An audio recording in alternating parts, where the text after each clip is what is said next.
I think in time that health payers will pay for obesity and will recognize it's the ultimate prevention medication to prevent all kinds of chronic health diseases. In the meantime, we'll bite that off piece by piece. All right, it's time for the Mad Dash, and I bet you can guess, given you just saw David Ricks, of course, from that interview you did with him yesterday, that we're going to talk a little more Lilly, stock of which got hit yesterday, Jim, on that fourth quarter guidance. I thought it was very interesting what David said was they admitted they botched the launch, so to speak, but even with a botched launch, they were the second biggest earnings beat in history after Jensen Huang's NVIDIA. I thought I should work in NVIDIA, David, because it's 926, and I hadn't.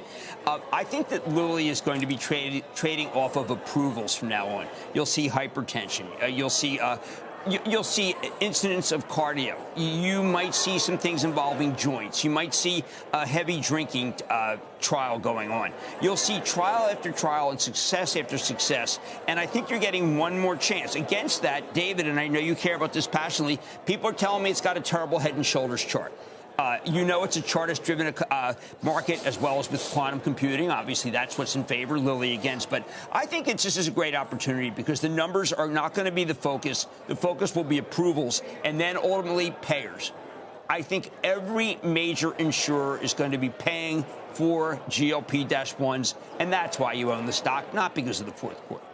Right. Well, and the government as well then, too, right? I mean, there were some moves made towards the end of the year to do that, although, again, the incoming administration could change that. True. I think the relationship between the incoming administration and all the pharma executives is one of very much give and take.